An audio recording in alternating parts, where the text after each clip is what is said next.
အားလုံးပဲမြင်ပါဗျာကျွန်တော်မင်းတော့ဆိုမင်းညပွဲမှာဆိုလို့ရှိရင်မူကစစ်တို့ကိုလုံးဝတိပြက်တနာကိုအနိုင်ရရှိခဲ့တယ်ပေါ့နော်ဒီပွဲမှာဆိုလို့ရှိရင်ကျွန်တော်ဝင်းရဲ့နေစနစ်ပိုင်းဆိုင်ရာကိုအဓိကပြောရမယ်ဆိုရင်ဒီပွဲမှာကျွန်တော်ဝင်းကကျွန်တော်တို့မလို့အတင်းလို့စားဖို့တော်တော်လေးပုံမလုပ်ဘူးသူ့အနေနဲ့ချော်တော့ရလက်တီးဆိုတာလည်းတော်တော်လေးရှားရပါတော့အဓိကအဖြစ်သူကအစုံပိုင်းမှာဆိုလို့ရှိရင်တန်ဘက်ကိုတိုင်းနယ်တစ်ခုတည်းရိုက်ခတ်နေရင်မူကစစ်တို့ကလည်းပြောရလို့ရှိရင်တော်တော်မလွယ်ရဲ့ကစားသမားပေါ့နော်ဘာလို့လဲဆိုတော့သူ့ရဲ့အဝင်ထွက်ဒီမှာဆိုသူမြင့်ချေလန်ချက်တွေမိတာပဲတော်တော်လေးမလဲပေါ့ဒါပေမဲ့ကျော်စောင်းပတ်စံနေပြီးတော့တည်တည်ငြိမ်ငြိမ်နဲ့တခြားကက်ကိုလောအောင်တင်လာရဲ့လောအောင်လို့တင်ထားတဲ့အနေအထားတစ်ခုမှဆိုလို့ရှိရင်ကျော်စောင်းရဲ့အနေနဲ့ဒီမူကစစ်တို့ရဲ့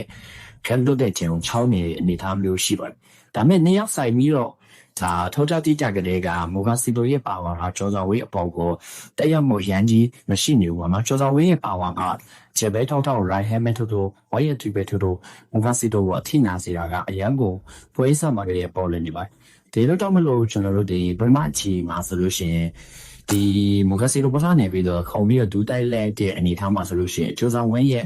ဇက်ဖုန်ဘောလုံးကြောက်ပဲဝိုင်းလာပြီးတော့တန်းထွက်လာတယ်လုံးဝကိုတတိလင်းလို့ကိုလေးချသွားတယ်အနေထားတစ်ခုနဲ့ကြော်ရပါတကယ်ကြားပိတ်တာလေဆိုလို့ရှိရင်တော့ဟာလည်းပွဲတော်တင်လာလောက်ပြီးဒါပေမဲ့မူကစီလိုကလေပေါ့အစိတ်တဲ့ဘလိုလေးပင်းတဲ့ကြောင့်မလို့အတင်းပြန်ထလာရေးထလာအချိန်မှာကျွန်တော်ဝင်းလာတာသူ့ရဲ့အချိန်ရောက်ပြီပေါ့နော်လုံးဝတကယ် aggressive ဖြစ်တဲ့ပုံစံကိုစပြီးတော့ထုတ်ပြလာရေးဂါတီကာလာမှာပဲဂါတီကိုဖျက်ပြီးလို့ထုတ်ရဲအနေထားရရှိရပေါ့နော်ကျွန်တော်ဒုတိယအချိန်မှာဆိုရင်အတိုင်းပဲတကယ်တော့မူကစီလိုက clean sheet ပါရေးဆွဲဖို့ကြိုးစားရေးဒါပေမဲ့ကျွန်တော်ဝင်းဘက်ကနေပြီးတော့ကျွန်တော်ပြောရတဲ့အတိုင်းပဲကျွန်တော်ရဲ့ရောကအရင်များတယ်စူပါရီဇန်တို့ကအောက်ဆန်လည်းပဲနောက်တစ်ခုမှသွားစီနေတော့ကြောင့်မလို့ဒါမူကစီလိုကတူလေးထင်လာတော့ပြီးတော့ဒီကျွန်တော်ရဲ့ရောကလည်းပိုပေါင်းနေတဲ့အချိန်မှာဆိုလို့ရှိရင်မူကစီလိုဘက်ကနေပြီးတော့ကျွန်တော်ဝင်းကိုတိတ်ပြီးတော့ဟို circuit ပြီးတော့လောက်တာဆင်ပြေလိုက်ဘူးเนาะဒီတော့ကြောင့်မလို့ဒါကျွန်တော်ဝင်းဘက်ကနေပြီးတော့ပြန်ပြီးတော့တန်တော်ကောင်းတဲ့ချိန်ထိုးပြီးတော့နိုင်ရရှိသွားတာဖြစ်ပါခြုံပြီးတော့ပြောရမယ်ဆိုလို့ရှိရင်များဒီဝဲကိုအဆုံးဖြတ်ပြီးသွားတာကကျော်ကျော်ဝင်းရဲ့ပါပါပြောရမယ်ဆိုလို့ရှိရင်မြန်မာဖိုက်တာရဲ့မှာမာခုများတဲ့ကလာသမားတွေအများကြီးပဲကျော်ကျော်ဝင်းကလည်းဒါမာခုထိတန်းစစ်မှာရှယ်ဒါပေမဲ့ဒီဘွဲကိုအဆုံးသတ်သွားစေတာကမာကုံမဟုတ်ပဲနဲ့ကျော်ကျော်ဝင်းရဲ့ထိလိုက်တာနဲ့ပန်ဘတ်ကိုအထင်သာစစ်တဲ့ပါဝါကဒီဘွဲကိုဖွယ်တင်ရလာဖြစ်ပေါ်တရားတို့ကျွန်တော်ဒီနေမြင်နေမှာတော့ဘာလို့လဲဆိုတော့မာခုရှိပြီးတော့ပါဝါမရှိရင်တော့အလကားပဲကျော်တော်ဝင်းမှာကအဓိကအားသာဆိုလို့ရှိရင်မာဟိုခံနိုင်ရကြုံကအချမ်းကောင်းနေပြီးတော့ရှင်ပါဝါကြီးကတော်တော်ကြီးကိုကျွတ်စင်ပါပြီးတော့နောက်တစ်ချက်အနေနဲ့ပေါ့အမေဆိုရင်တော့ကျော်တော်ဝင်းကကျော်တော်မြန်မာပြည်မှာလောဝိထိုးတော့ဟာနည်းနည်းလေးဟိုမလွယ်တဲ့လောက်စားမှုတွေနည်းနည်းများရတယ်ကျွန်တော်ကကျော်တော်ဝင်းဗီဒီယိုမှာပြောခဲ့ဝဲပါနော်ဒါပေမဲ့ဒီဝဲမှာကျော်တော်ဝင်းကပါဝါကြီးကလည်းချောင်းကောင်းလာတယ်လို့သူတည်းဆိုစားမှုတွေကလည်းပို့ပြီးတော့ပညာလာပါလာဒါ fighters မှာလက်တက်လိုက်တဲ့ဂျိုးဂျေးစုလို့လည်းပြောလို့ရတယ်ပေါ့နော်သူရဲ့လှုပ်ရှားမှုတွေကအပေါ်လို့ခြင်းမရှိဘူးပြန်လက်ကိုတေချန်စစ်လာရတယ်ဘာလို့လဲဆိုတော့ဒါမူကစီတိုဘက်ကဒိုးတက်လာတဲ့အချိန်မှာတခါလက်ဖူထိုးလိုက်တဲ့ပေါ်လာတာတကယ်တော့ယုံကြည်မှုရှိရှိနဲ့ဒါဒီလိုမျိုးဟာဘတ်ပေါ်လာလိမ့်မယ်ဆိုတော့သူတွေးလာတဲ့အတိုင်းနေထားပဲထိုးချလိုက်တဲ့ club ဒီတော့ကျွန်တော်ဘန်ဘက်ကိုလေးလာနေဆိုရင် fighters ဘက်ကနေပြီးတော့ဒါ provide ပေးတာတော်တော်လေးကောင်းတယ်ပြီးတော့သူ့ရဲ့နေစက်နေပိုင်းလောက်ရှောက်မှုတွေပိုကောင်းလာတယ်ဒါပေမဲ့ဒီဘွဲမှာတော့ဟို chicken ချစ်တဲ့စားလို့ရှင်တော့လက်တီးကိုပဲအဓိကဆန်ပြီးတော့ထိုးတော့ဟိုမြန်မာ fighter တွေကိုလည်းကျွန်တော်နေလာကျွန်တော်ဝင်းစီကနေပြီးတော့အဓိကတွေ့ရစီချင်တာဆိုတော့သူ့ရဲ့ mock attic ကအရန်ကောင်းလာပါတော့point fighters တทีနဲ့သူတို့ interview ကြတယ်ကျွန်တော်ဝင်ရဲ့ training ရမ်းပြည့်ကြဘယ်လောက်ထိစူးစမ်းကြောင်းပြောကြရပါတော့ဒီပုံမှာအတိမဲ့ဆိုရင်လည်းကျွန်တော်ဝင်းကလုံးဝ bad intention နဲ့လက်တီးထိုးရလို့ဒါကဘာပြောနေလဲ bad intention တော့လုံးဝဗျာသူ့ရဲ့လက်တီးတစ်လုံးရင်းနေတိုင်းကပြိုင်ဘက်ကိုလုံးဝ pre ခောက်ပြီးတော့ကြာရမ်းနိုင်တော့တဲ့ ठी ကိုအဲ့လိုမျိုးစိတ်မျိုးနဲ့ထိုးရကြတာတော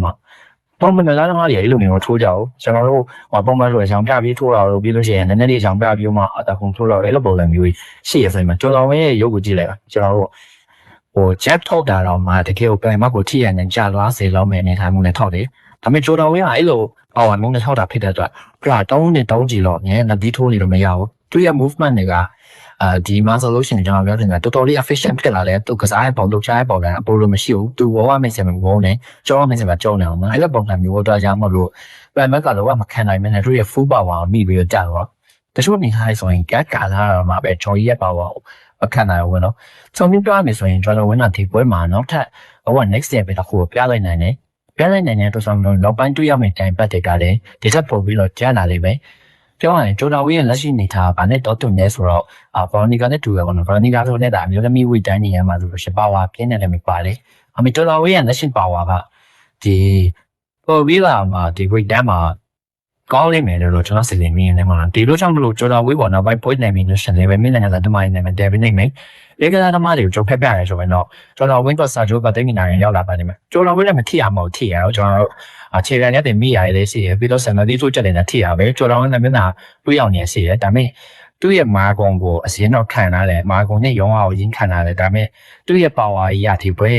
အဖေကိုပေါ်စေဒီတော့ချက်မဟုတ်မြန်မာ fighter ရဲ့အနေနဲ့လည်းကိုကမာကုံကောင်းတယ်ဆိုတာမှမပြီးသေးဘူးပွဲဖြတ်နိုင်တော့တဲ့ power ရှိနေမှာပြီးလို့ရှိရင်စနစ်ကလည်းတော့လိုက်လာဖို့လိုတယ်ပေါ့နော်ဘယ်လိုပဲနေကျွန်တော်ရဲ့ပွဲကောင်တကယ်ကိုအားရချင်းတဲ့ဘုကောင်းပါအဲဆိုတော့ကျွန်တော်ဒီနေ့ပြပြပေးလို့ရကြောင်းရအောင်အားလုံးတို့ပေါ်ချလိုက်မယ်နမင်းနေမိုက်ပဲကျွန်တော်နဲ့ YouTube channel ကိုလည်း subscribe လုပ်ထားပေးပါအားလုံးကျေးဇူးတင်ပါတယ်